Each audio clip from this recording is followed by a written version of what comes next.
Good morning, ladies and gentlemen. Welcome to twitch.tv/Ice Cream Uploads. My name, as you should be able to see on screen, is Graham D. And I'm joined by this guy. This guy is the man that we call Bibby. How are we all doing today? I'm going to try to sit up because these chairs aren't conducive to an environment where you sit upright. They basically encourage you to sit like that. So I'm going to try sit upright. It won't last long, but we'll try. How is everyone doing? If you are live with us on twitch.tv/Ice Cream Uploads, please feel free to get involved in the chat. My name is Graham. This is Bib, and together we are Ice Cream Uploads. But you all know that, right? Did you know that? I did know that. Nice. I'm pressing buttons. There we go. In true ice creamy fashion, this is the Scoop, your daily dose of news from the world of video games and beyond. We're going to bring you the biggest, the best, and the breaking stories from the world of video games and give you our thoughts and impressions on those stories. And we want your thoughts and impressions on our thoughts and impressions. We go live each and every single weekday at 10 a.m.-ish on twitch.tv/Ice Cream Uploads. And if you are live in the chat, please feel free to jump in. Let us know that you're here, and it's important that you do, because we turn this into a podcast, a video on YouTube, and an audio podcast on iTunes, Spotify, SoundCloud, and Google Play. Lovely. So if you're in the chat, please feel free to get involved. Well, thanks mate. Anyway, it's been about 5 days since we've last scooped. You evacuated and left us all, babe. Good weekend. A very good weekend. Any go-karts involved? Yeah, there's a few actually.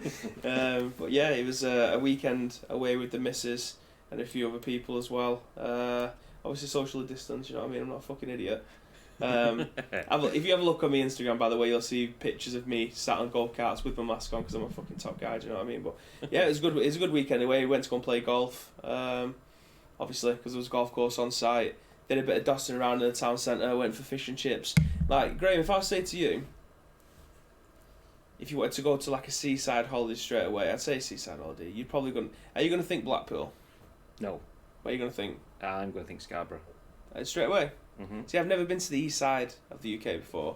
Every single time we go to like somewhere, we usually go to Blackpool anyway. Not to stay in like the caravans or anything like that, but we go to bed and breakfast or whatever it may be. So yeah, Blackpool is kind of a seaside holiday. I can understand why people say that, but Blackpool was always like entertainment place for me.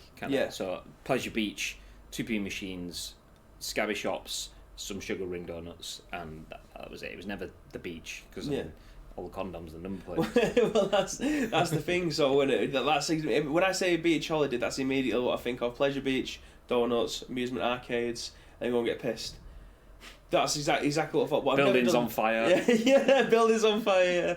But I never think of going to the East Coast, so we had the opportunity to do that, and Blackpool can go fuck itself from now on because the East Coast is so much better than the West Coast. Absolutely. See, I mean, we can say this because we are pretty much in Blackpool right now. We are at a little place called Polton the Fylde.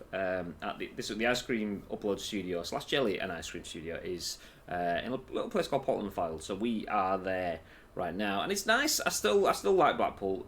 You can tell Blackpool isn't what it's cracked up to be when the people that live in Blackpool though like. Yeah, let's go somewhere else. I'd rather go to Liverpool, and that's what that is saying. Sorry, Scousers, but that is actually saying something. If you're coming from Blackpool to go to Liverpool, that is saying something. Well, not anymore. Not from Wednesday. Yeah, anyway. not from Wednesday. Yeah. So yeah, don't do that.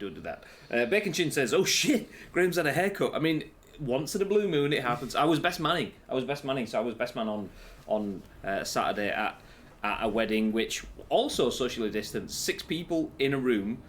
With chairs like 2 meters apart in a big ring. It was like I feel like when you watch films and you see people sat in one of those like Alcoholics Anonymous sort of meetings, I felt like it was like that, but with a wedding sort of environment. But it was nice. So yeah, haircut, freshly cut, so I look nice and trim for that. So thanks for noticing. Cheers, mate. I've seen you do the posture check as well, so we'll set up slightly. Again, we explained this last week. These chairs are horrific. Like, they are far too low for my legs. So as you can see, I'm having to bow my legs to have some sort of stability. But yeah, we're trying our best. See, I've got leg tucked under, which is bad form, I understand, but usually you do that and you tuck it under your leg, but there's still like acres of space underneath it, so I'd be sat like that, usually leg down, but then that just go, but then I wouldn't even be sat like that. Usually I'd be sat like that if I wanted to get comfy in this chair. Well, these are Dawson chairs to sit exactly like that. It's just very uncomfortable to be able to try and sit up in them. That's unfortunately. I've just realised as well that chat looks like it's logged in. Chatbot is logged in, but that isn't. That's why I've got it on my screen. Have you got it on your screen as well? I've got it, yeah. Okay, yeah. So boss will sort that out later. So we can still see beautiful messages. Welcome everyone. Welcome. Welcome, Iceman. Hey, good morning, dude. Iceman says, heard about Avengers on PC not even having 1,000 players. I haven't. I've heard a lot of comments about it. I've heard people saying it's buggy and stuff. I mean, I haven't experienced that. But I've only played a couple of hours. I started playing Avengers on stream. Shout out to Square Enix who gave us a code. I played Avengers on stream, and got about 2 hours in and had this game's not finished installing, so you have to wait. So I was like, fuck. So I turned it off and then just haven't gone back to it. I really enjoyed it. Yeah. But yeah, I mean. Is it same? Ish. I was playing the single player sort of campaign story mode, which was really enjoyable. That first 2 hours in particular, it gives you a bit of everything. So you play a bit of Hulk, you play a bit of Iron Man, you play a bit of Cap, you play a bit of whatever. And that was really good. Apparently, that's just like almost the tutorial to give you a bit of it all. But then after that, you start to go down the individual stuff. But single player story mode is different from the progression, the live service stuff that they wanted it to be. So I've seen a lot of people compare it to Destiny. Yeah, I can see that. So yeah, I mean, it doesn't surprise me that if it's a game that's like another game, then that game already exists. People have already invested time and effort, resources, got skins and cosmetics, and you have to do something different to take someone away from something. So just relying on superhero names isn't enough to take a community away. I mean, I don't know that if that is the case. I've never played it, the multiplayer stuff, but it doesn't surprise me. Well, I was saying about Avengers having less than 1,000 players on PC. Is PC the prominent place to play this game? Like, what's the player base compared to on console? I wouldn't. I know this isn't a story, but I wouldn't have imagined so. Most people that I saw from a social standpoint, in terms of people that I know, have got it on console, and most people that I saw streaming it were streaming it on console as well. Most people were PS4. So yeah, that's the reason I asked the question, because a lot of people are the streams that I've seen of people playing it was all on PlayStation 4. So I'm very interested to see what the player base is like for if there was like a fluctuation between them. But yeah, that would have been nice to know. Jumping ahead, David says, Seaside Holiday is Cleethorpes for me because of Grandad's Caravan, which I mentioned to you last week. Yeah, funnily enough, that's where I was this weekend. Beautiful. Ad says, lovely day. I'll take that as a compliment. Thanks, mate. Yeah. Hey. Plus, one of our exclusive subscriber-only emotes, which sounds a little bit like this. Hello. Yeah, there we go. He can do it today because he's not got a presentation/conference call going on in his house. However, we are in a building that probably one is happening right now. Yeah, it's fine. Good morning, Mr. Clark, as well. How's things, dude? Iceman says it will be the same for me except for the countryside, but my granddad's caravan is in France. I've never been to France. Have you been to France?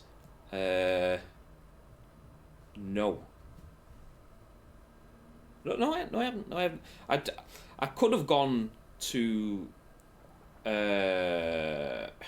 one of the football stadiums when we did the PES tour thing pre-season. Yeah. But I did like Liverpool, Barca, and Dortmund in quick succession, so I didn't do the France one, and the Italy one. So no, not the France. Never been France.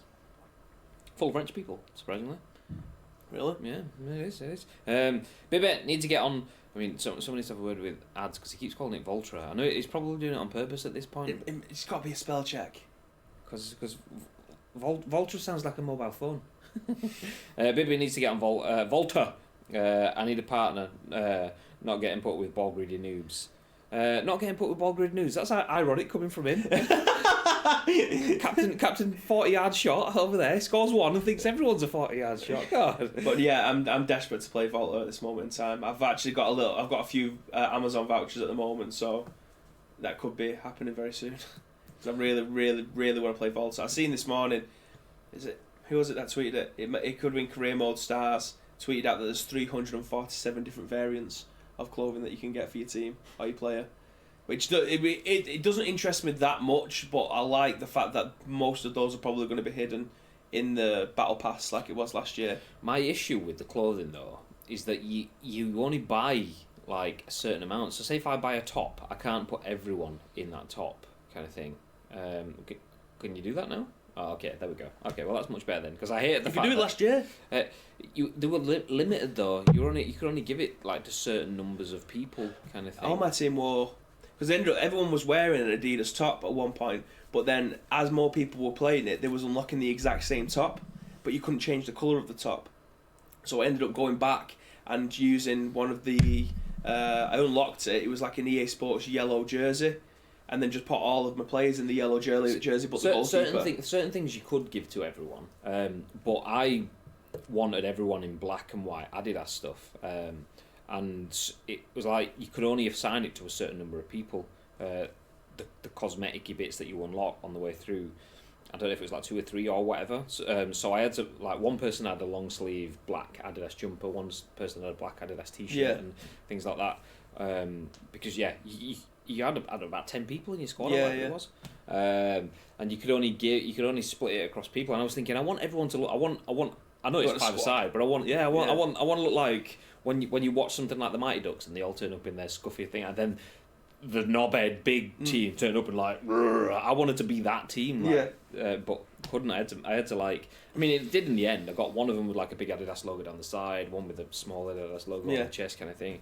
Got there eventually, but still wasn't quite right. So unlocking stuff and then not being able to go, you're all in that t-shirt now.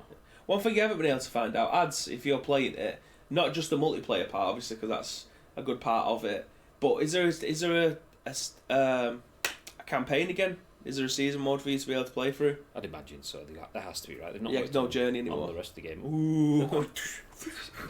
But it was cheesy.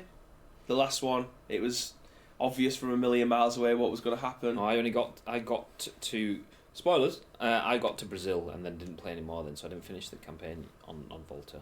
How far is that in? I think the campaign's like 6 hours long, if that. I got to the bit where you play against Vinicius Junior. Vinicius Junior, yeah. Yeah, so I think there was probably like 7 matches left after that. But there's one thing as well, again, spoilers, I don't know if you can actually beat Vinicius there, because usually when you beat someone, you got to bring them into your team in the story mode. So I thought, fucking hell, if I beat Vinicius, I can have him in my team and I'm just going to absolutely dominate the rest of it. And I couldn't, there's no way that you can go back and replay that match without having to play the entire thing. It was like best of 3 or something, like best of 5. I went 2-0 up and then lost. Yeah. And I remember you saying to me about a week before, going, there's a certain match that I want to know if you win or lose it, because, like, and I was like, when I lost it, I was like, this has to be that match. Yeah. As soon as I went 2-0 up, we just couldn't do anything then. Yeah. Keeper was just like, oh, it appears to be a goal again. Oh no. They're just shooting from everywhere and it was going in. But yeah, I don't know whether or not you can actually win that match, or if you did win it, you got him. I don't know. But yeah. Shall we be back through then?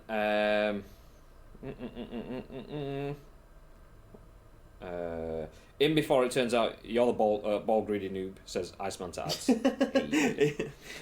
I've been to Paris once and that's it. Ridiculously expensive, that place. Ad says I'll stream it if you want. Tito, no self promotion, Kappa. So you can stream it, but I won't be watching it if it's got a career mode and you're playing it.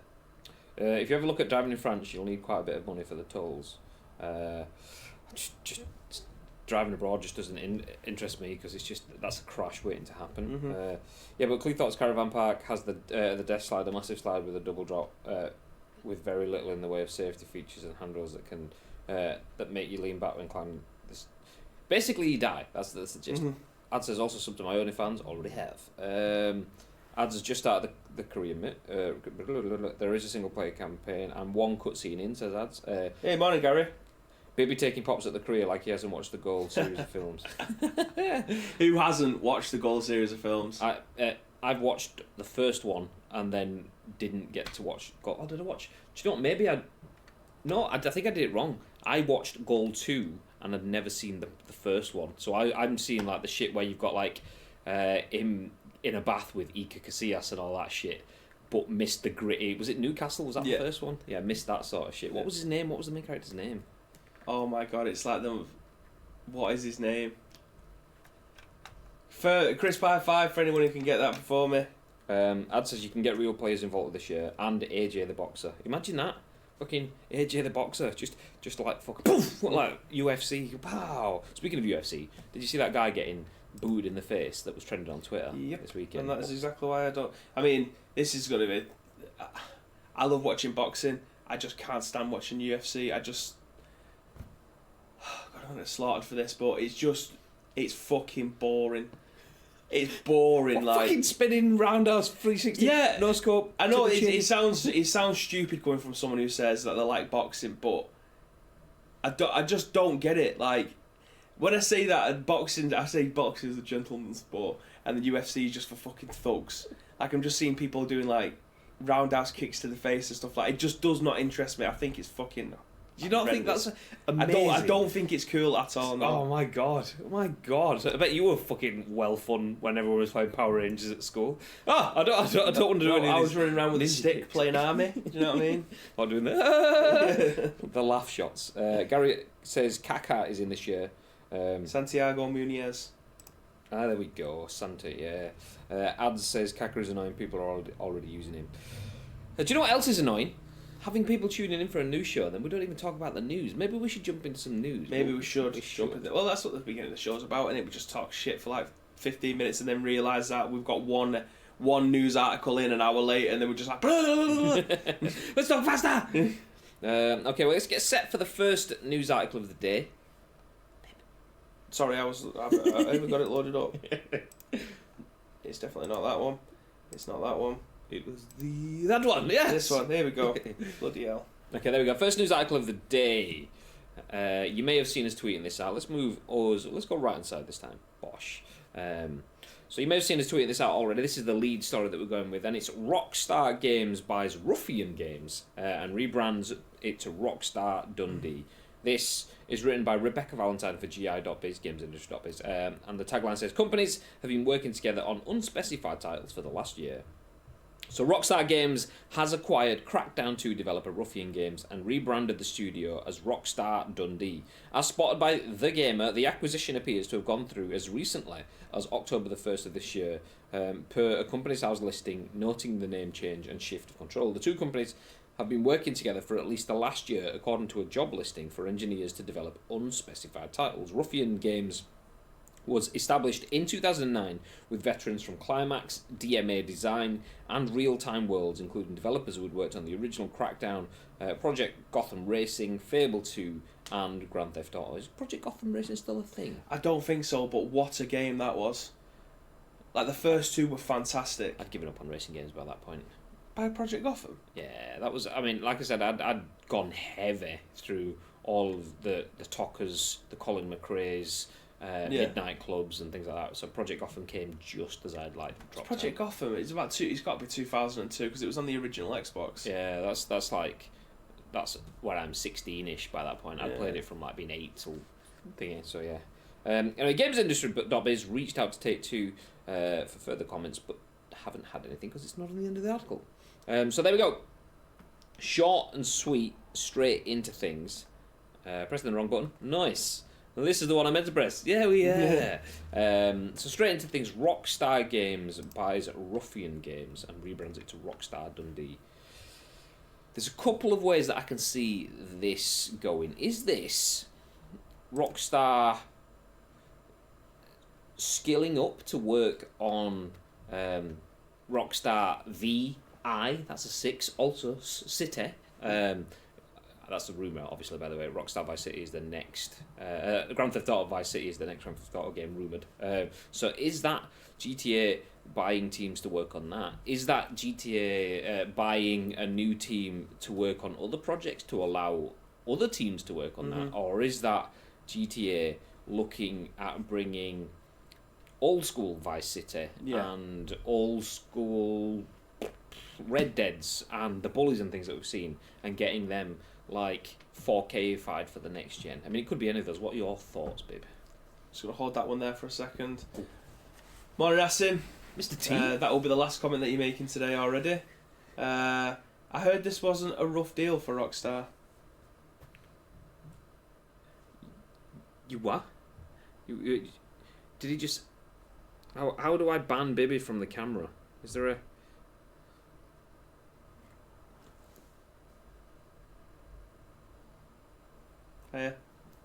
Anyway. rough deal. Thoughts, babe. So yeah, I've actually been thinking about this for a while because I don't actually think it's ever been rumoured. Because we were meant to be getting a Vice City, but I think GTA 6 is going to be like.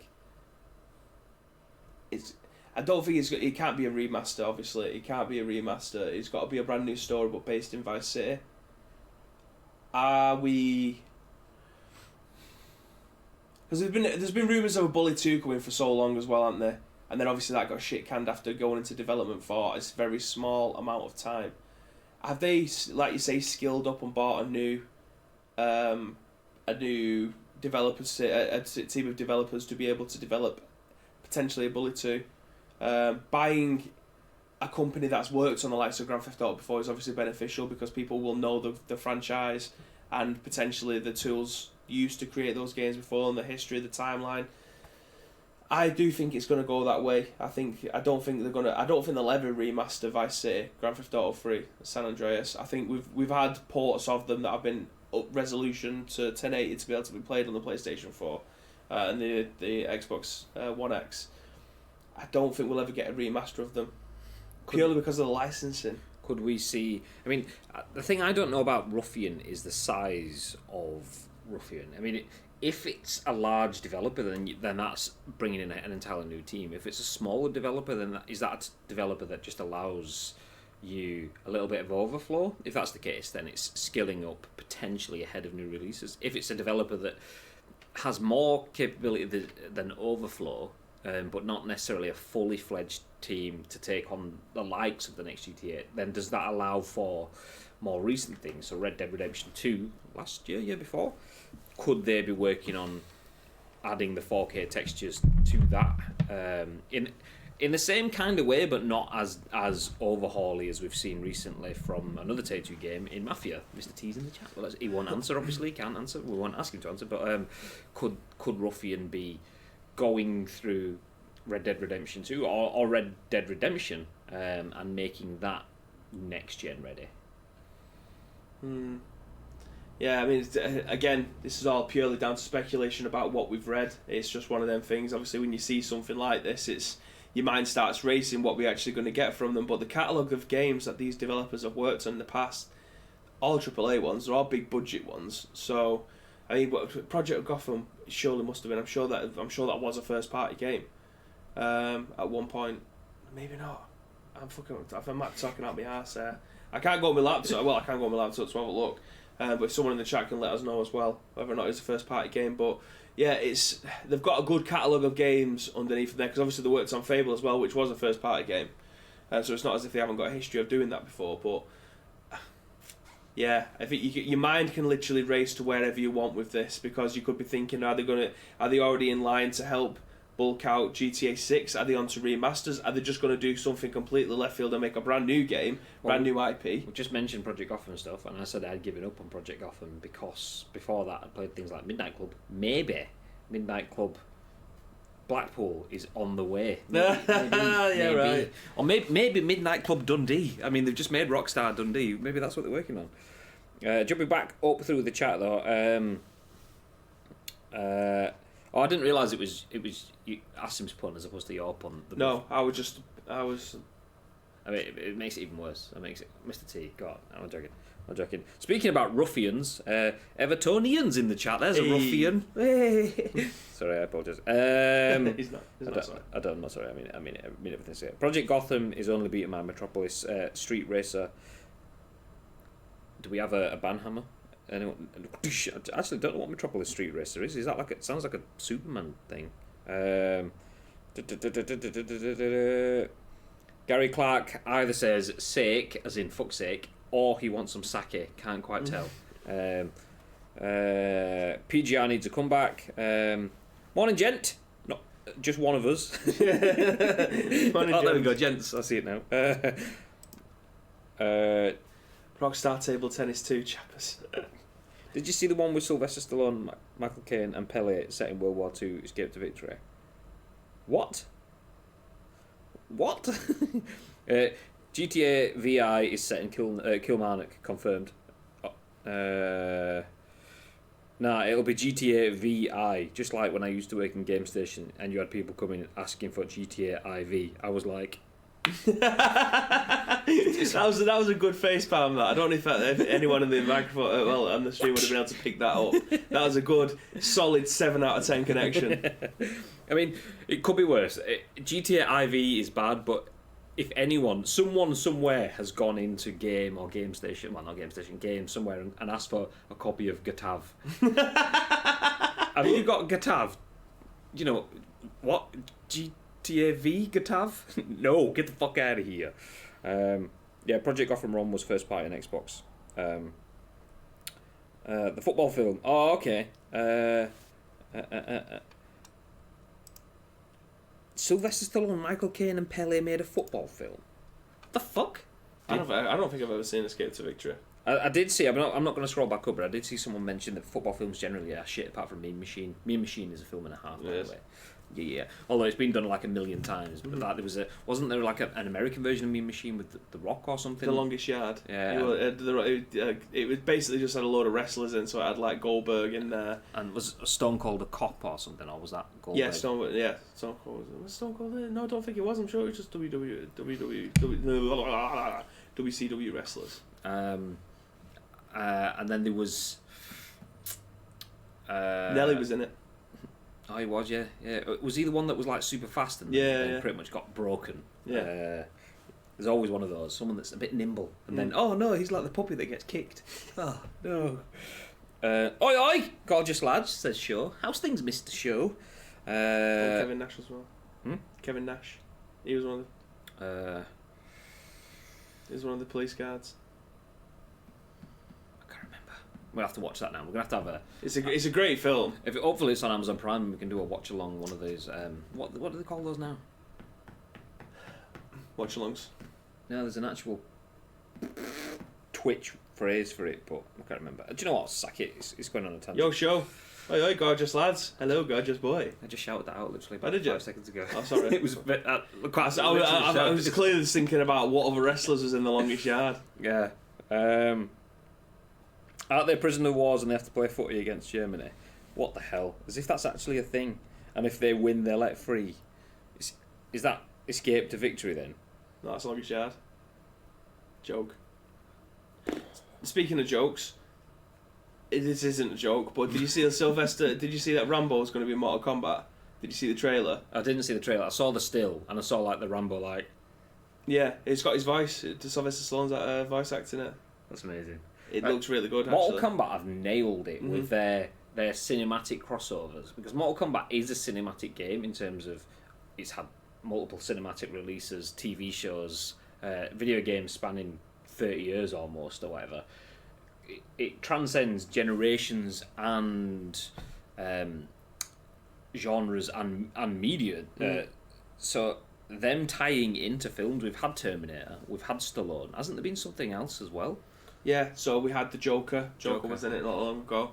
But I'm going to try and find the article now. Not that I was going to sit here and read through it, but it was a scathing article about what they're doing to Mortal Kombat and its legacy. Like, in what world would John Rambo be fighting against Sub-Zero? And it's kind of like, that kind of defeats the object. Like, it was a proper scathing article. I was just reading, like, what is this bollocks that I'm reading? That is someone that's passionate about, like, what? Outworld, that's what it was called. Someone that's passionate about Outworld and the stories and the ideologies behind Mortal Kombat and going, yeah, you're just cashing in with these movie crossover shit. That's pretty much what it was like. That's pretty much what it was like. It was like you're watering down the franchise by having people like the Terminator, the Joker, and now John Rambo, who was, if you've seen the latest Rambo film, you'll know that he's suffering from severe PTSD and bringing him back into the jungle to fight against Sub-Zero, and it's just like, you fucking idiot. Like, it's a game for a start. I mean, and you're not bringing him back into the jungle because he's not 72 either when you look at him. Fuck me. It was such a weird article to read. I need to try and find it. Sure says someone tweeted out that it's basically like Smash if your dad chose the crossover characters.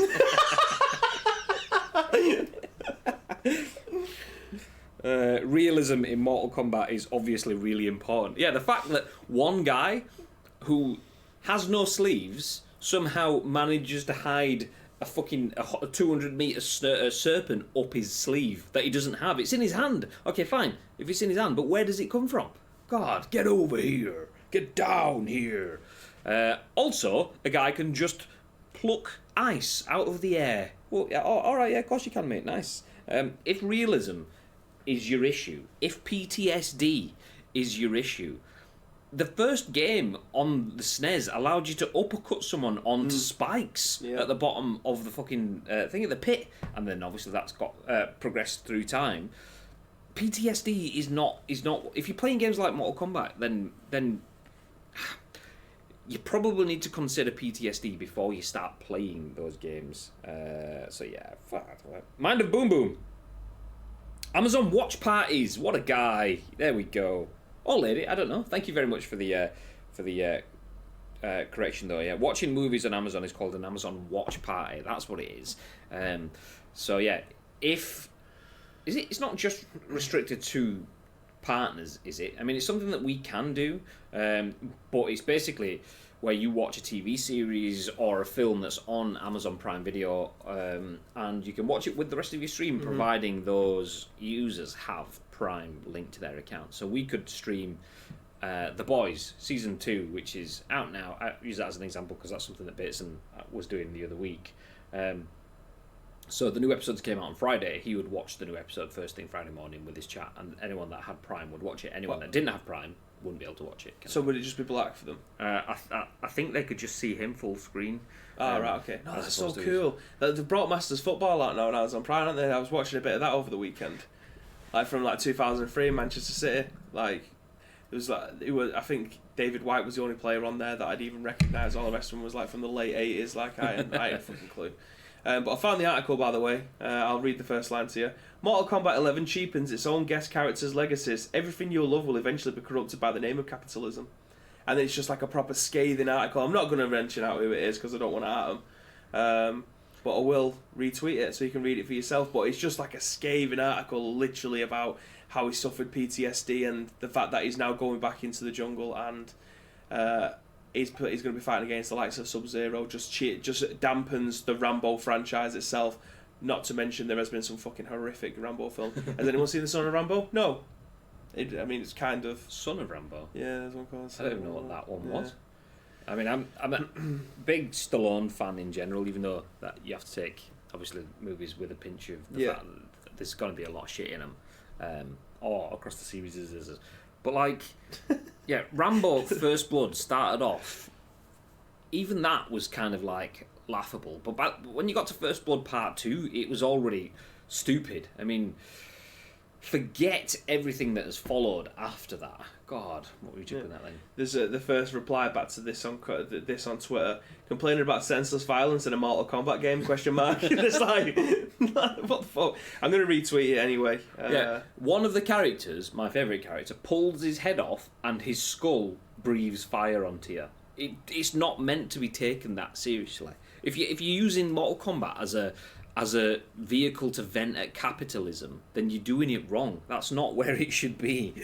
RoboCop was obviously in there as well, so I just don't understand it at all. But hey. Anyway, for something that's not understood, let's jump into something else that's not understood. As we're going to jump into our next story. I'm just verbally padding now to give Bibby time to put his phone away and get his laptop. So anyway, the next story, you may have seen Amazon have stepped into the world of video games, or at least they did a few months back. I think it was April or May, they launched their first AAA venture into video gaming with Crucible. That's us. Nice. Great. I'll try again. There we go. Hey! Amazon has cancelled Crucible, its free-to-play multiplayer shooter that had already been returned to closed beta. The game was put back into closed beta in July, says Jay Peters for The Verge. And it says, Amazon has officially cancelled Crucible, its free-to-play multiplayer shooter. It's the end of a rocky journey for the game, which was first launched in May after years in development. Before being put back into closed beta in July. Quote within the article says, "We very much appreciate the way that our fans have rallied around our efforts, and we've loved seeing your responses to the changes we've made over the last few months, but ultimately We didn't see a healthy, sustainable future ahead for Crucible, the Crucible team said in a blog post. If you're in the closed beta, you'll still be able to play the game in some form for a short while. The developers will be hosting a final playtest and community celebration in the next few weeks, according to the blog. Once that's done, matchmaking will be disabled, but you'll be able to play custom games, which are expected to be available in the coming days, until 3 p.m. On November the 9th. The company also says that it will be offering a full refund for any purchases you might have made. If you want refunds, follow the instructions on this site, linked within the article. Crucible developers will be moved to other Amazon Games titles, including New World, Amazon's upcoming MMO. That game, which is currently set to launch in spring 2021, has had its own set of challenges, including 2 delays. And we're also still waiting on the release of Pac-Man Live Studio, a version of Pac-Man that you can play directly on Twitch. Amazon said in May that the game would launch in June, but it's still not out, and the game's website only says that it's coming soon. Amazon isn't just making games, it also has a cloud gaming service called Luna that it launched last month, and users in the US can request early access to it right now. And we'll leave it there. So, now I pressed the same button again, nice. Amazon has tried to venture into a very, very tricky games market. Just venturing into video games in general is hard, but venturing into AAA game development is exceptionally hard, as we've just seen. Crucible launching in May, hitting I can't even say a bumpy patch, going down a very bumpy road, going back into beta in July, and being cancelled entirely in October. Thoughts, bit? I'm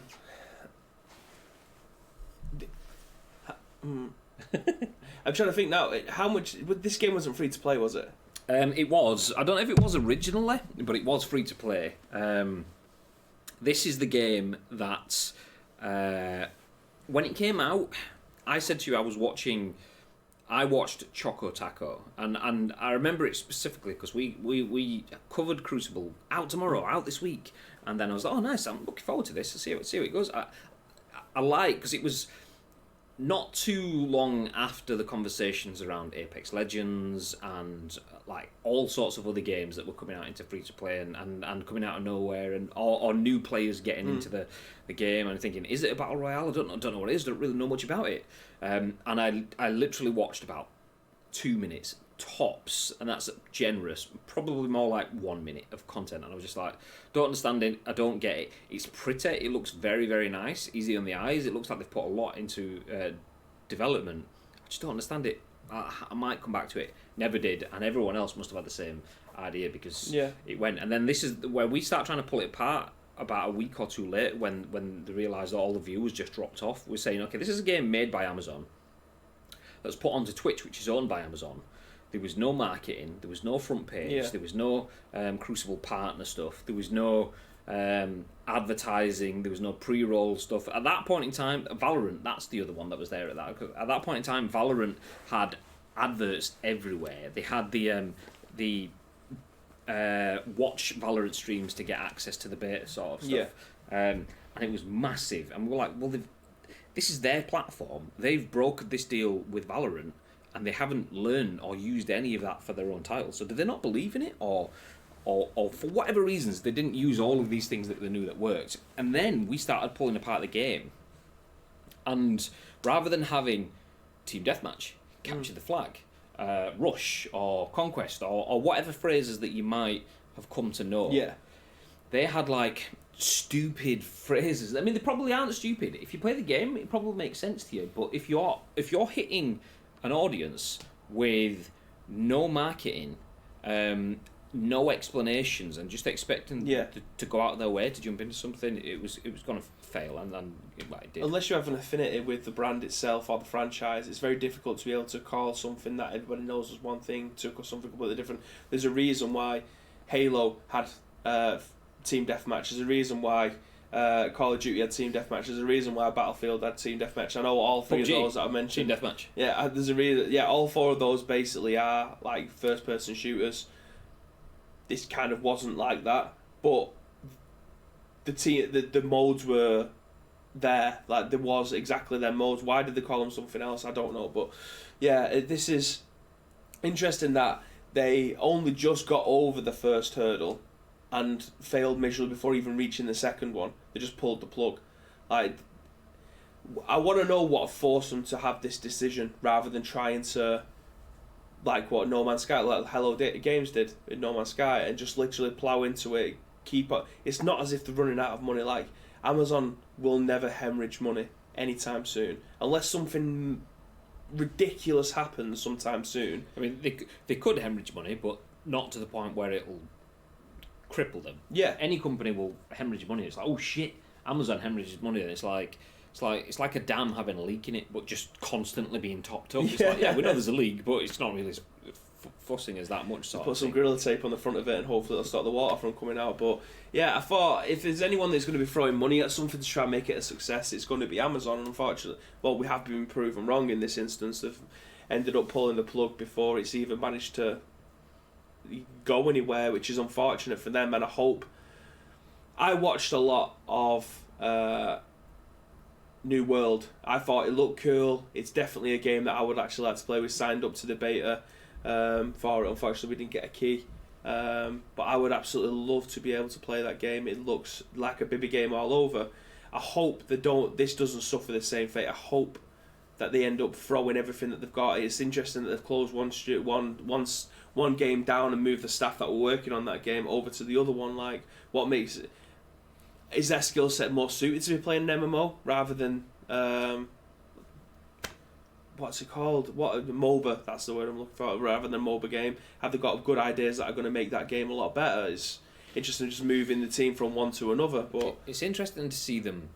Like, it's either knee-jerk reaction from a company that doesn't know video games, or it's not knee-jerk reaction, and it's a brutal decision from a company that doesn't have to have all its eggs in one basket. If you've released something and you've put it out and it just didn't get any traction, and then you've tried to develop the community around it and it just doesn't grow, and you're trying to bring in new content into it and it's just not taking quite. If you had all the time in the world, you might go, oh, do you know what? It's not fucking working. Let's just cut our losses and start again. So is it just cutting their losses and realizing it's a title that's just not going to work? Yeah.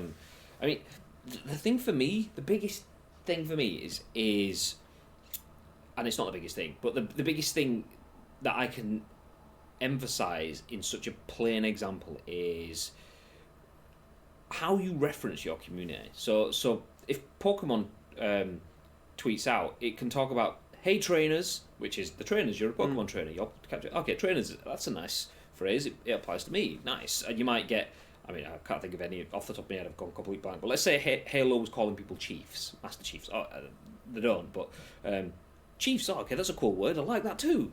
Their word was something like essence hunters. Who wants to hunt essence?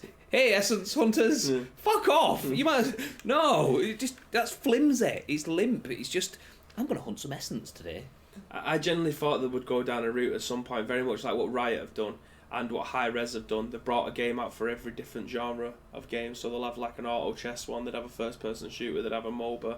They'd have a real-time strategy game.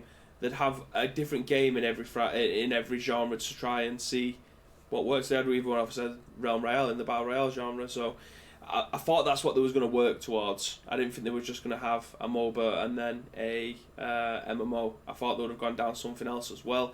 Interesting that they pulled the plug on the first one and they are just throwing everything that they can into a MMO game. I thought an MMO game, unless you know what you're doing, is going to be very difficult to be able to pull off. Like, there's a lot of MMO games that have come out over the years and they just haven't gone anywhere. So now Amazon, basically for putting all of their eggs into another basket, the last basket they've got. What's gonna happen after that in case it doesn't work? Because there's been a lot of good things that have been said about New World, but there's also things that need to be changed. The comparison with Riot, I think what Riot did though is they made League and everything span off from that universe. They had a really good anchor point, so they didn't necessarily set out to create like what. Valorant, was that Project A? Or and then they had like, what was the other one? It wasn't Teamfight Tactics. They had another thing though that wasn't So there was Project A, and then there was another project thing that they announced at the same time. What was the game that I played? Legends of Runeterra and all that, wasn't it? Was it? But whatever the name of it, that all came off of the back of one sort. So 10 years ago, or however old League is, it's probably older than 10 years to be fair. However old League is, they didn't set out to create Project A, B, C, D, E. They just made League of Legends, which turned into something phenomenal. Just in the same way that Epic Games didn't intend for Epic Games to just be a subsidiary of Fortnite. Yeah. Because that's pretty much what it is now. Fortnite has delivered all their business. But they realise they've got such a powerful IP, they've built everything off the base of that. Amazon can't do that. They can't throw a game into... They can't have a CSGO alike. They can't have a Legends alike, because they... How do you break into that space without something already there? Yeah. So Riot did end up going with Teamfight Tactics. They also went with Legends of Runeterra. That was right as the card game, very similar to Hearthstone.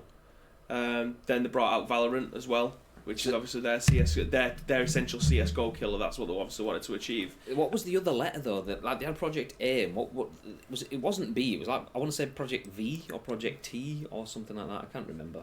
It doesn't matter. It's just me just being anal that in terms of Project I. You might have to do like a Riot. Project L. Ah, yeah, Project L. So how's Project? So that's the fighting game. That's what it was. So Riot are making a fighting game, a beat 'em up, a Street Fighter alike, and Mortal Kombat alike. Watch out for the capitalism. God, honestly, chill out. Project L. So they've got more stuff coming, but it's all built around like Fortnite. Have you seen this? I have never seen this before. What, the Fortnite's Nerf stuff? Yeah, yeah. That is sick. That's a few years old. Is that? Is it? Yeah, yeah. I was tweeting someone on a guy called Phil Crawley who used to work for Game about it last year, because I think they'd bought some for the office or something, and they were all like, anyway, Project L, Project A, or whatever, B, C, D, E, F, G, they all came off of the back of the success of one title, and Amazon doesn't have that, and I think that's what they need. So they need something to give them the ground. Could New World be that? Maybe. I'm not sure. I don't think so. I think they need something with a bit more oomph, and that could be a single player story game. Like Naughty Dog have been successful delivering single player story games. I think that is where. So let me bring that on screen just to show people, in case you don't know what Crucible looks like. This was the artwork. See, I don't mind the artwork for it. No, it looks good. Really good. Like the quality and the variety, but like you see that. It's like, where do I fit in that? Am I all of those? Am I one of those? Are they my support? And I think you can play a bit of everything, but it's the... What does that tell you? It doesn't really tell you anything. Things running at camera! Yeah. Great, hero shot, nice. I mean, just get an explosion in the background, and that could be any Hollywood film ever. Job's good. And I think that's the issue. Amazon tried to step into AAA. They didn't have any... IP that they could use as a basis, and they didn't create a story and a narrative that people could get into. If you want to call people essence hunters, fine. What is essence and why am I hunting it? Yeah, that's the issue. Well, I don't know what it is. I don't know what the aim is. Monster Hunter does it, don't they? Hunters, you know exactly what you fucking got for. But that's it. Clues in your name. Just hunter. You don't have to put I mean, if you're a hunter, you sound badass. You've got a mission. You're out there to collect something, to retrieve something. If you are an essence hunter, then I mean, essence, it's just a bit limper, a bit more flimsier. I mean, you could turn the word hunters into anything. I mean, you could be a chlamydia hunter. Nobody wants to be one of them, but it's the pre-modifier. I mean, I'm just looking at you when I said it. Why is that the first thing that comes to mind? So yeah, it's the crap, non-decisive or the content decisions. It was the way it was the content. Everything from in-game and marketing has absolutely let it down. Which one thing we can say for certain is Amazon knows how to market. I mean, Jeff Bezos is the world's richest man. Yeah, everybody knows what day it is today, don't they? Like literally, if you own a mobile device and on any form of social media, I imagine it'll be on the 6 o'clock news tonight. It's Prime Day. Everybody knows about it. It's up there with Black Friday. It's just one of those things. Everybody knows what it is. So it's not as if they haven't got good marketing behind them. They know exactly what they're doing. There's a reason why he's a multi-billionaire. It's not that difficult, but they've made it look horrific. I don't think, as good as New World looks, and I want it to be a massive success, I don't think well, it's not their first foray into video games now. They will always be known. Their first game will have been an absolute bomb, and it's got pulled 3 months later. Is an MMO game going to be the thing that sets them apart from everybody else? I'm not too sure. As a person that's played many MMO games, it's very difficult to be able to get a balance of grind, to be able to balance the gameplay out with a good storyline, to have something to work towards, to be able to play with your friends and bring them in to go onto raids. If you, there's a reason why World of Warcraft has worked so well. If you are in a raid for 14 hours, you better make sure that raid's worth it. The thing Otherwise, is, you've got no game. It's like, it's done so well because it was. Was it the best experience? I mean, some people will say that. Some people will also say it was the first experience, so it got there first. That was the USP. Yeah. It did it differently. Not necessarily the best now, but it did it differently. And it's the best in terms of it set that standard because it was the first to do that. It invented something different. And if Amazon just does more of the same, you're not inventing anything. And that's what Amazon does very, very well. Prime Day is their invention. They created Amazon Prime. They created a day that was engineered around getting people to sign up to Amazon Prime with the illusion of discounts. Yeah. Where really you're kind of paying what you should be paying for products, but you're also paying a premium, i.e. your Prime subscription, to get that accessibility. And it's a good invention around it, and they need the same level of invention in video games if they want to be successful. I'd like them to be successful. Another AAA developer would be wonderful. Absolutely, but the thing that this has literally just come to my mind as well, and I honestly don't know why I'm comparing it to this, but it's a game that's nearly as old as Warcraft, if not older. You've got the likes of RuneScape that's come as back old out. as time. They got the fact that RuneScape has got 2 different versions now. You got old school RuneScape, you got new RuneScape. If you are playing RuneScape now in 2020. Chances are you're probably playing the old one because you enjoyed the old school RuneScape, hence why the name's called Old School RuneScape. If this game ends up bombing, this New World one, it's going to be very difficult. Like, Elder Scrolls Online, I've played World of Warcraft for a handful of hours. It's not my type of game. I don't know why I didn't have the affinity for that MMO kind of game, considering all my friends at the time played it. I just could not get into it. I'm playing ESO because I have affinity with Elder Scrolls and the lore around it. I absolutely adore that game. Elder Scrolls Online is a fantastic MMO. RuneScape, used to play it back in the day. Me and Alistair at one point was started to play it again, but the likelihood of me going in and wanting to log in every single day to do a bit of grinding missions, do whatever I need to do and dip out of there, it's not going to be. They need to get something that's going to clinch and pull people in. I think they need a big hitter. That's kind of what they need. And they've spending money doesn't give you a big hitter. You can't buy success in that sort of sense. And they've developed, as it said in the article, Crucible for years. They've put shitload into art, design, level design, full development from the ground up, and you can see it looks incredible. But you can't just go, oh, we'll put a lot of money into getting good designers and so on. If the concept is shit, it's probably unfair. But clearly not. It's been cancelled. So maybe not. I'll say it's fair enough in that. If the concept is shit, it will fail, no matter how much you put into it. We've seen this with Google Stadia, though. Exactly. The concept was fantastic. Execution was piss poor. You need both. You need execution and concept. And they've clearly got the execution, but not the concept. Google have got the concept, but not the execution. I mean, it's easy to have concepts because you just say something that's really, really wonderful and everyone would want. Something... Xbox TV. Being able to click your fingers and have a brew just appear. Oh, that's the concept. Yes. Execution. How do you make that happen? Not quite possible. Suddenly falls down. So that's Google Stadia. Games playing online wherever you go. Yeah. But then they've got people doing it better than they are. So, like, what's phase 2? What is phase 2 in your book? Is an MMO going to save them? Possibly. I wouldn't put it on any genre. An MMO could save them. A battle royale could save them. Anything could save them, but it's the how. Okay, I want to create a battle royale that changes the game and takes over the world. That's the key thing. How do you change the game? How do you take over the world? Saying you want to do it is the goal, but what is the strategy? What are the steps? How do you get there? And that's the thing that they've not done. They've gone, okay, let's create a game that does stuff. And okay, do you know that any details about it? Yes, we will call them Essence Hunters. Better details? The people will just turn up. It's not Noah's Ark. Don't build it and they will come. That's not how video game works anymore. It may have done 1,000,000 years ago. You see, I've got a lot of respect for High Res. I don't know if anyone's ever played any of their games. They've got Realm Royale. They've got Paladins, which is basically just like an Overwatch clone. They've got Rogue Company. They've got Smite, which is like League of Legends, but from the third person over the shoulder perspective. So they've got a catalogue of games in every genre that are good games. Like, they know the mechanics of the game, they know what you want, they've just made their own version of it.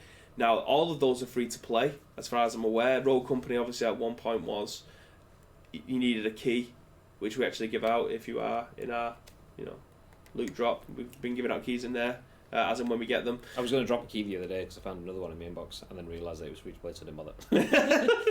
Okay. Well, that's good if you drop that one in, because those ones are the ones where you get like free shit.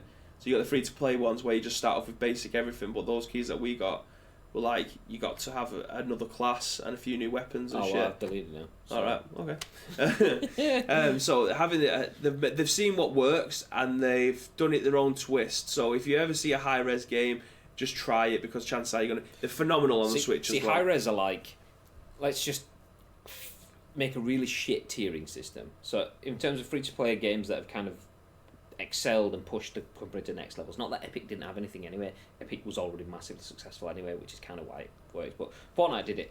Epic and Fortnite are there. So below them you've got high res that haven't had the Fortnite levels of success, but have done really well. Yeah. And then below them you've got companies like Amazon who've got Epic's resources, but nowhere of success. They need to do something to push them up the levels.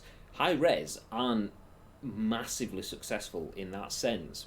But you feel like they just need that one game, that one idea, that one thing to cut through to just push them up. I mean, as much as I want it to be Rogue Company because of Doc's impending arena in it, I don't think that's going to be the game that's going to push them forward. No, if that was going to be successful, it would have done it now. That said, I mean, it's easy enough for me to say that now. Among Us were just about to release Among Us 2 because their game that came out 2 years ago was dead, and it's now one of the biggest games that exists. So, I mean, what do I know? What do I know? All it takes is one streamer, a couple of hours, and it will, hopefully, if the game's good, ultimately, if you ask a streamer to stream your game, the game has to be good. Because the people who are watching, especially if you've got people like Shroud, like Nadeshot, like Dr. Disrespect, like Summit, who like Timmy Tenders, all of these people can have tens of thousands of people watching your product. If it's good, people will want to play it and want to download it themselves. It's just that simple. Just make a good concept. Of a game. That's the thing, is the concept. It's like Among Us was successful 2 years later because it was an independent game that nobody knew about, and the concept was good. The idea of you're not playing the game so much as you're playing your friends. You're playing each other, and the game is almost irrelevant then. It's not a good watch though for me. I really enjoy watching it, mate. I think unless you're playing the game, I genuinely feel it's boring. I will, even if my friends are playing it and streaming it. I was about to say, not for me. If it's someone that you're invested in, scratch my keyboard. If it's someone that you're invested in, then I don't mind watching it. Like the other day, all the PUBG streamers that I tend to watch were all playing, and you kind of get in their personalities coming through it in that sort of sense then, and it's kind of Cluedo in terms of the whodunit, and you're asking the questions, and you're starting to see people's personalities, and you're thinking, okay, I know your personality, so are you being like that because you're lying, or are you being like that because you're telling the truth? And yeah, I when it's someone I'm not interested in, I don't care. But when it's someone that I know and they're playing with a round table of people that I know, then I enjoy it. I don't know why, I just can't get into it. It's just one of them games. It's not made for me. I've got no problems in saying it's not made for me. It's just not I don't want to say it's not a good game, because clearly it is a good game, but it's just not for me. Regardless of watching it or playing it, not for me. Jumping back through, Chapper says Jeff would do anything for cash, but he can't do games. Someone get me love on the blower. I would do anything for cash. but I can't do games. Or Weird Al. I'll take a Weird Al making a parody. I mean, that's good. That's Good nice. shout. Amazon have a very switchboard mentality when it comes to products that fail, says Bacon Chin. If it's not working, then they throw it away and replace it. They've done this with Crucible. They have done this with Crucible, as instead of a game, they've replaced it with a cloud streaming. I'm assuming that should be service.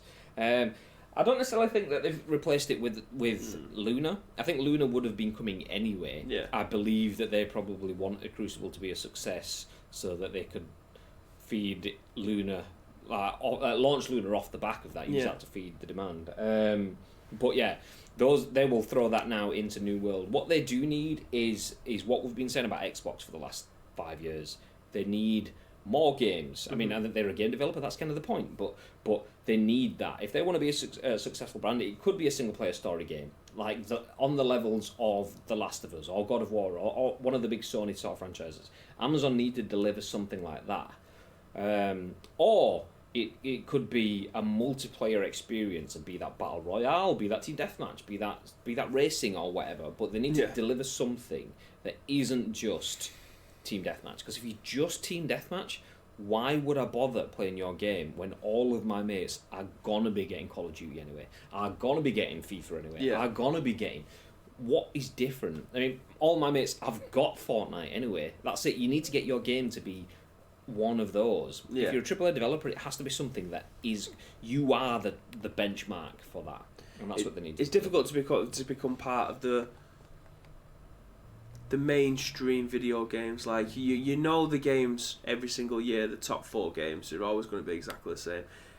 Grand Theft Auto obviously breaking that mould because they have been in the top 5 games for the last 10 years with the same game. Inevitably it's going to be back at the top of the chart when the PlayStation 5 and the Xbox comes out, which is ridiculous, but yes, it's just a money spinner. There's a reason why. It's because online is actually decent. They upgrade they change it up all the time, but it's very difficult to try and break into that mould, to make a game that people want to come back to every single day, whether or not it'll be a sports game, whether or not it'll be a single player game, whether it's a live service game, whether it's an MMO. It's very difficult to be able to try and get into that mould.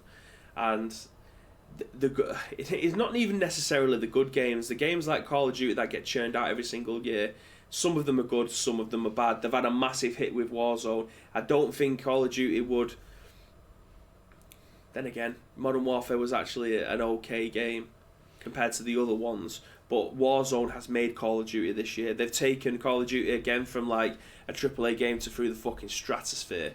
That's the thing though, is they can sit on those laurels for another 10 years because they are something that has been created already. In terms of, I mean, it pretty much had sat on its laurels for 10 years ish. Well, about 8 years since the Modern Warfare sort of the original Modern Warfare, like COD 4 sort of era. The 3 to 4 years following that through to Black Ops was successful, and then it had like 5 years of obscurity then. And the reason that it didn't get usurped is because whilst it was still obscurity, that they were making games that were just not as good. No one else had an idea to usurp that. If someone else comes and goes, I've got a first-person shooter game, it's like, okay, we've got one of those. That's the issue. What's better? And that's the hard thing. It's so easy to say is just take something that exists and make it better. How? If it was that easy, everyone would do it. And that's the issue Amazon have. I mean, the benefit Amazon has is they have the richest man in the world backing them, so they have the funds to be successful there. But funds can't buy you success there because you need the idea, concept. That's the hardest thing. Then when you have that, you need resources. You need staff, studios, developers, artists, and all that. Then you need time to deliver all of that. And even having the best idea now, it's going to be 3 years before people are playing it fully. It might not be the best idea then. So you need to have the best idea for what's going to be happening in 3 years' time.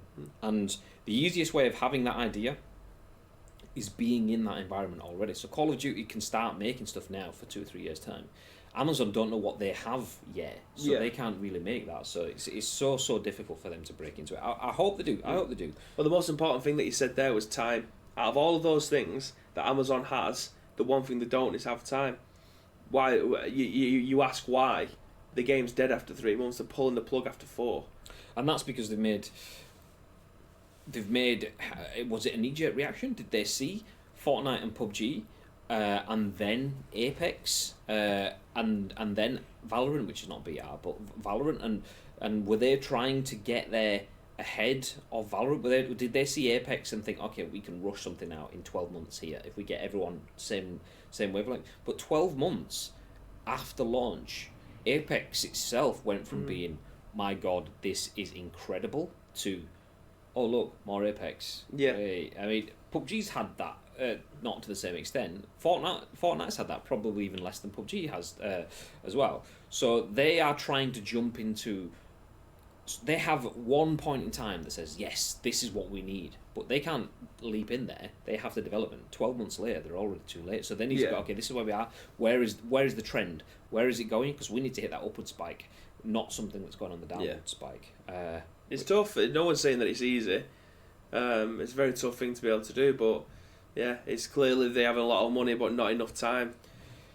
Or the right thinkers. I mean, if you got thinkers can buy you time. Or a good strategy. Yeah. They don't have that. Or good marketing, because no one knew what the fuck it was.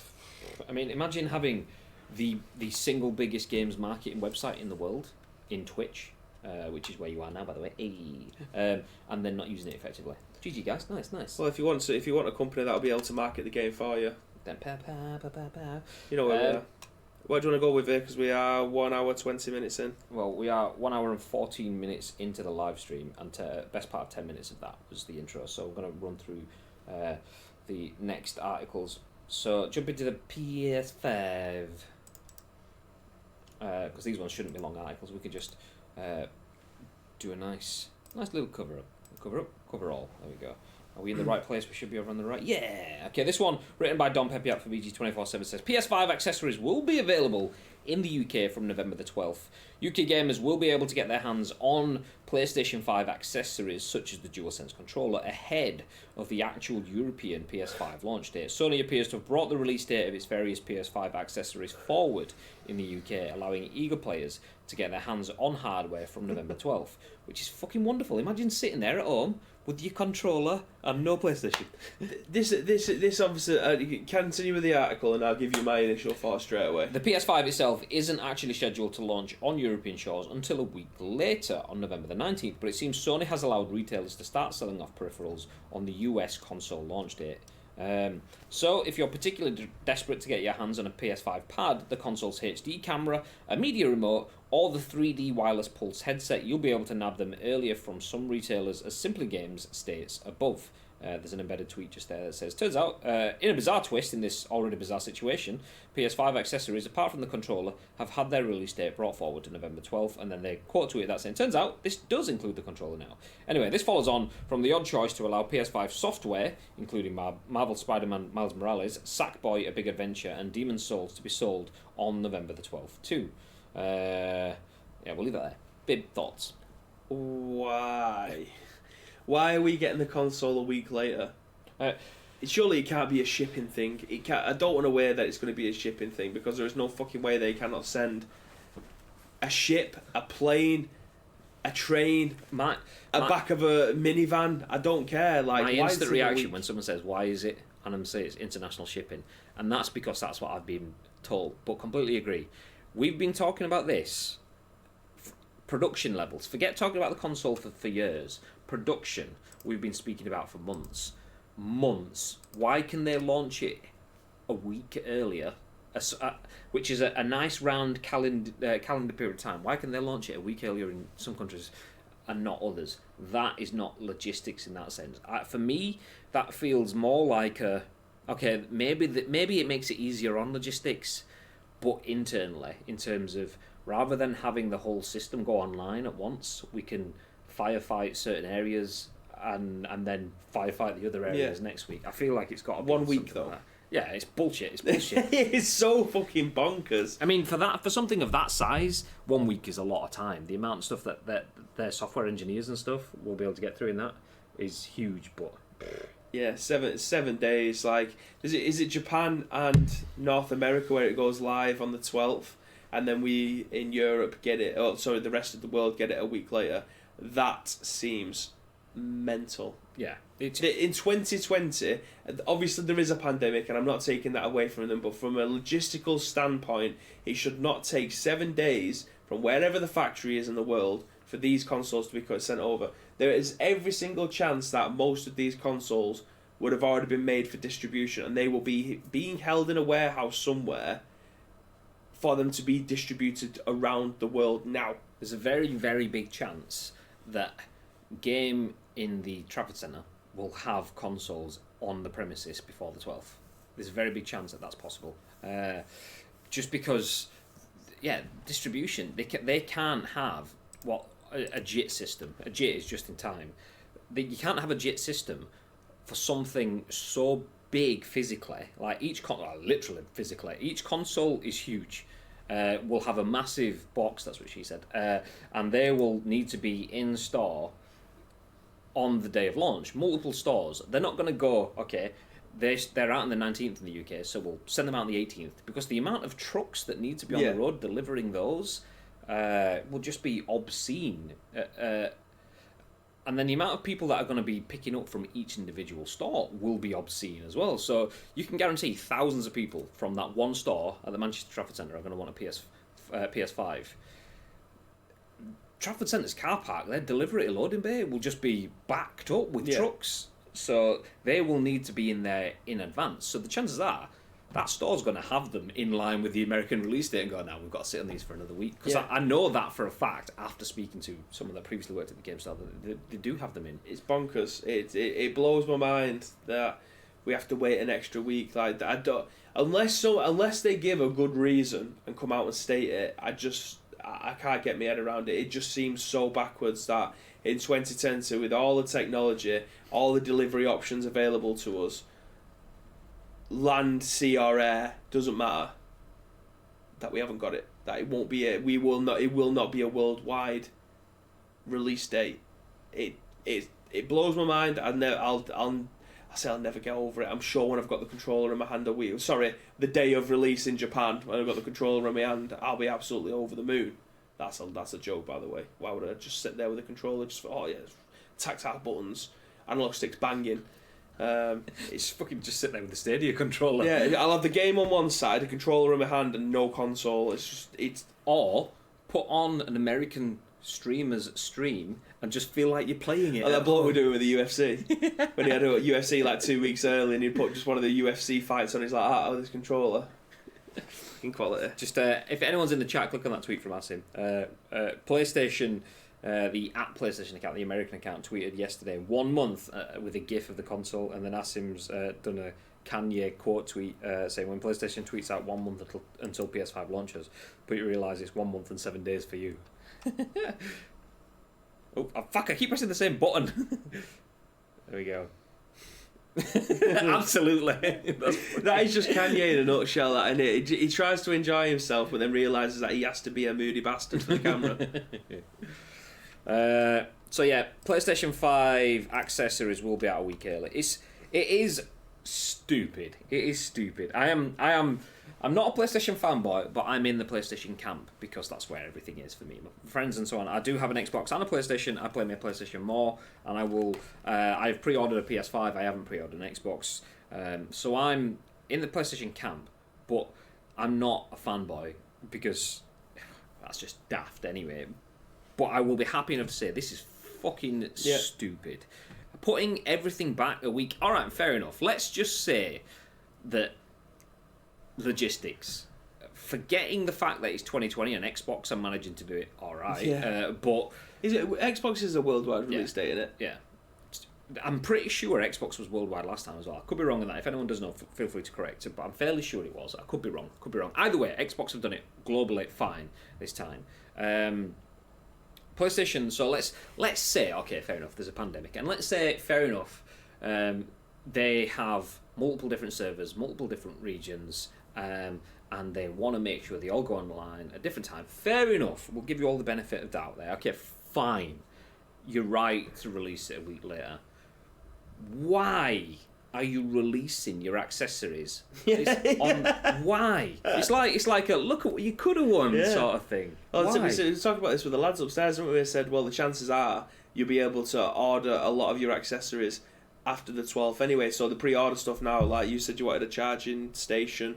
Jack said he wanted a charging station. All those things aren't available now because they're just sold out everywhere. But as of the 12th, when it opens up to the UK to be able to buy this shit again, that there are a lot more influx of accessories will be available for them to be able to do, which is nice. So by the time the console gets here, you'll have both sets of things. That's a nice situation to be in, but it's still, I don't think I can get my head around it. Then again, I'm not in the logistics department, as Asim's just said there. From experience, Game and Game Station Warehouse used to get the consoles stock in 3 to 4 weeks before, and they usually in store a week or so before, so we can allocate them to be ready with pre-orders. That is obviously common sense, because you do not want the consoles to be coming in a day before the pre-orders start. I mean, imagine, just like I said, forgetting all of the logistics, physically having, like,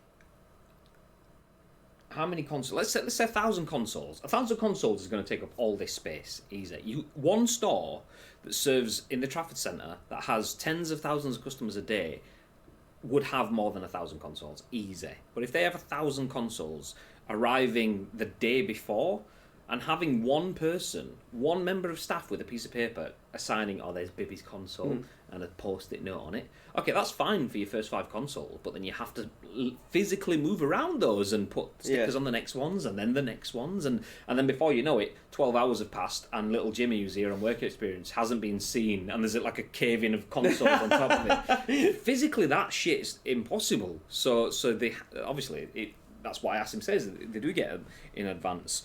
So it's just bizarre. Mm-hmm. It is baffling. It's baffling. But like we say, all right, and they've got the reasons. Let's just take it at face value that it's fine. It's a slap in the face to put the accessories out earlier. Or you can go out a week early just to get your accessories straight. Why can't I just go out a week earlier and pick it all up?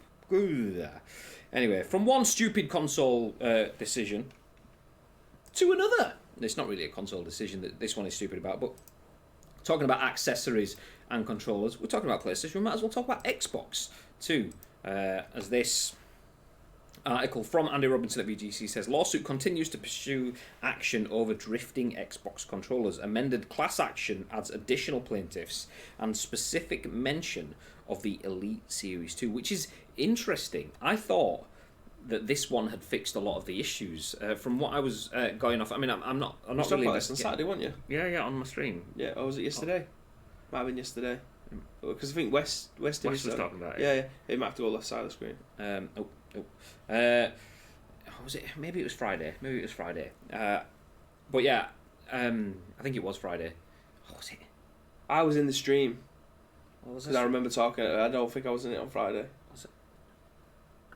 Oh, maybe it was yesterday then. I can't remember. I just won too many games. It's just sort of... Thursday it was. Because I played with you. And I didn't play Friday. Yeah, there we go. So yeah, a class action lawsuit. I'll jump into the article. A class action lawsuit over drifting Xbox controllers has been amended to include additional plaintiffs and specific mention of the most recent Elite controllers. And I was saying that off the feedback that I'd had of people that had these have fixed a lot of the issues that the first ones had. Clearly not. So the original lawsuit was filed in April this year and alleged that drifting issues had been experienced by a large volume of Xbox owners across various controller models. Now, an amended complaint filed on October the 2nd has been filed in the US court for the Western District of Washington, adding an additional 7 plaintiffs and demanding a jury trial to address its allegations against Microsoft. Notably, the updated class action specifically adds Xbox Elite Series 1 and 2 controllers to the list of peripherals it alleges are experiencing drifting issues. Series 2 controllers went on sale in late 2019. The amended suit also adds additional detail on the alleged stick defect that causes drifting, the issue which leads to controller movements being registered even when the analog sticks are left untouched. The class action claims that the drifting issue is caused by a controller defect rated to the potentiometer within the joystick component, the mechanism that translates the physical movement of the thumbstick into the movement within software.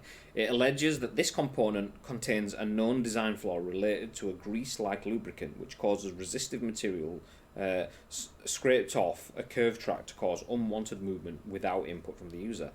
The lawsuit alleges that Microsoft is fully aware of the drifting defect after numerous online complaints received from its customers and yet failed to disclose the defect and routinely refuses to repair the controllers without charge when the defect manifests. It claims that the plaintiff's experiences are not isolated and that, quote, a large volume of consumers have been complaining about stick drift on Xbox One controllers since at least 2014.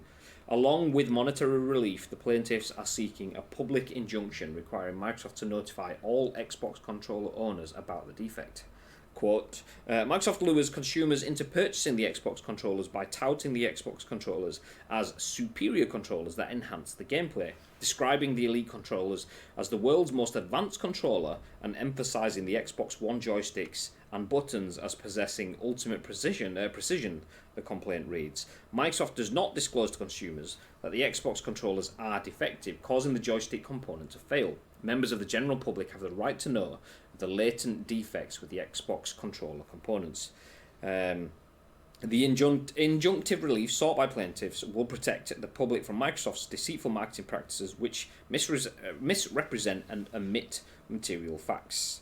We'll leave that there because it starts to jump into the Nintendo stuff. But that's pretty heavy that they are going for. Microsoft has knowingly oversold Xbox controllers since 2014, knowing that they are defective, knowing that they aren't nailed on like they pretty much say they are in their marketing, and they want not only monetary recompense, they want the cash back, but they also want Microsoft to fully come out and say, yeah, our controllers are a bit shit. Yeah. Well, the Xbox guys who are buying this are obviously paying a premium. They're looking over the fence at the Nintendo lawsuit that's been going on, and obviously Nintendo have recognised this and are effectively replacing or fixing the issue on their end. The guys who are buying the Xbox stuff must be looking over and going, we're both suffering the same fate here. Like, your controllers are shit. We're paying twice as much as it costs for a Nintendo Joy-Con set. Why are we just being shot? How much are these? Are they like 150 quid? Something like that. They're not quite top end scuff level, but they're over 100 quid. Yeah. So it as a normal controller is between £30 and £50 depending on where you can get them from. You're paying 3 times as much. You want to be able to have a product that will last you a hell of a lot longer, a bit more robust, and not cause your analog sticks to start drifting after a certain amount of time. That goes so it goes without saying. It's ridiculous. And again, as I said, the Xbox guys must be looking over the Nintendo ones saying, fuck this, we're just taking it to court then, because you're not taking this into your own hands. Just admit defeat. There's a known issue. It's been going on since 2014. It's not as if it's just been happening overnight. It's 6 years ago that this has been happening since. Sort your shit out, and if they're not taking responsibility, then you have absolutely no option but to try and drag the controller through the mud. Yeah, it's a shit that they need to get to that point. But anyone that has a PS4 who got it fairly early on will have been aware that PS4 controllers had issues with the thumbsticks in terms of not drifting, but they would crumble. The rubber stuff would come off pretty easily. PlayStation have addressed that in terms of fixing it for controllers. I don't know whether they actually addressed it in terms of offering any recompense for controllers or people that needed to buy the little thumb covers, but the pads got better over time. But yeah, since 2014, nothing but ignorance from Microsoft in terms of their controllers isn't what you want to see, and that's what's led to us being in this situation that we are now. Jumping back through the comments though, Chapper says, is this one of the most efficient scoops ever?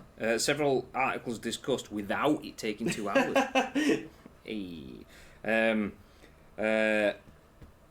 Asim says, as Bibby said, might be a legit reason, but failed to get what it could be. There's no region locking, as far as I know, so no issue there. If it's stock shipment and so on, just ship at the same time as US and other regions. That's regarding, obviously, PlayStation consoles.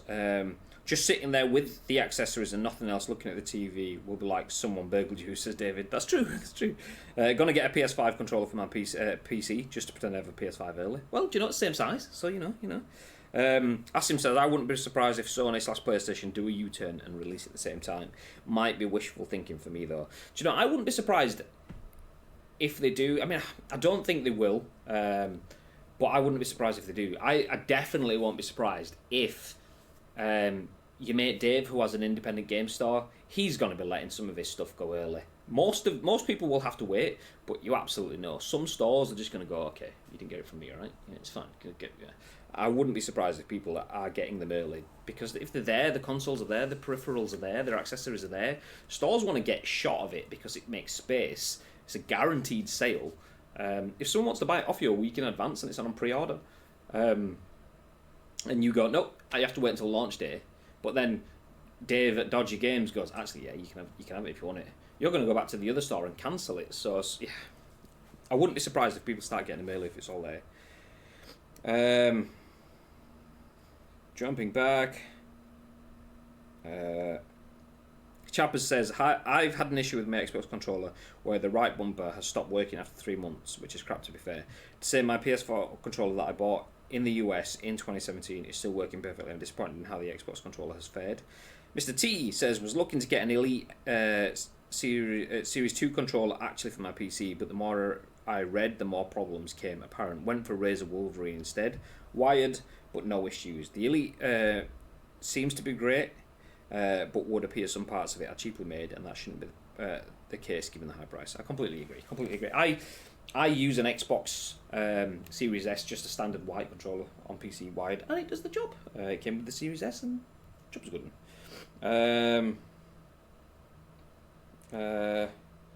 Jumping back to Chapper says, yeah, they do just seem slightly cheap, to be honest. I did have that problem with the bumper issue. It's got like a pretty flimsy mechanism, and a lot of people I found online have been dealing with that mechanism snapping off, which is what happened to mine. £50 down the drain. It feels like gutting.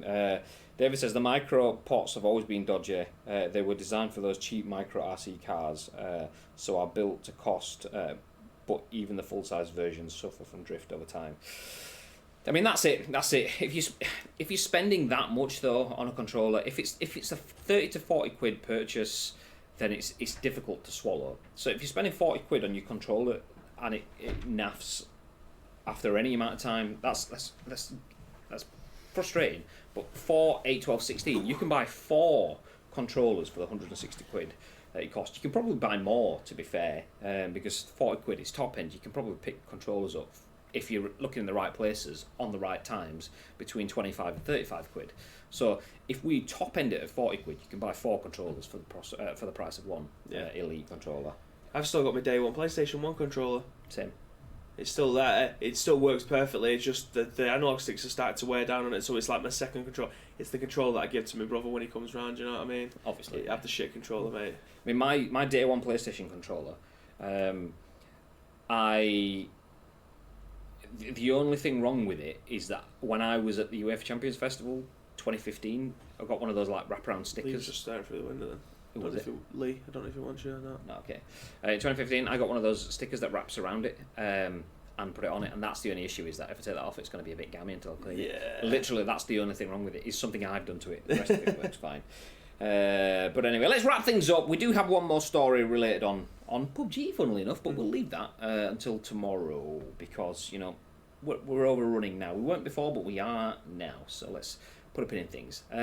Thank you everyone for joining us in the stream, though. We have had quite a lot of you in here, as we always do. It's nice to have the discussion. For those of you that missed it, I'll give you a little bit of a recap. We started off with moving. There we go. A little bit of discussion about Rockstar acquiring Ruffian Games. Could that be more for GTA Vice City or something else in future? We will see.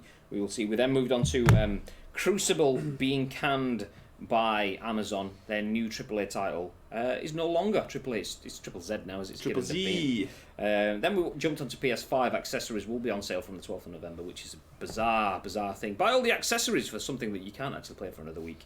And then we finished up with Xbox accessories and the class action lawsuit against Xbox's peripherals, including the Elite Series 1 and 2 controllers. As Bibby posture checks himself over there. Yeah, I'm just like, that doesn't feel natural to set up like that. But that's surely what your posture's meant to be like. It depends. It depends on, because like your legs wouldn't be like that.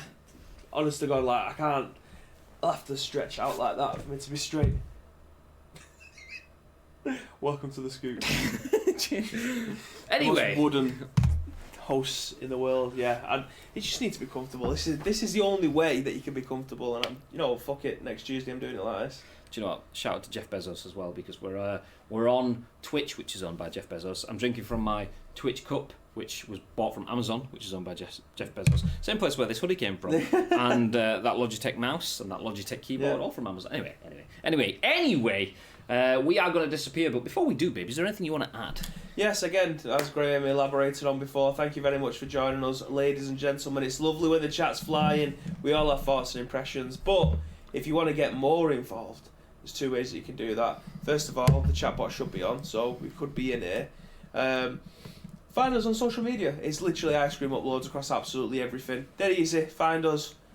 Second way, find us on Discord. !Discord if you're in the chat. !Socials if you're in the chat.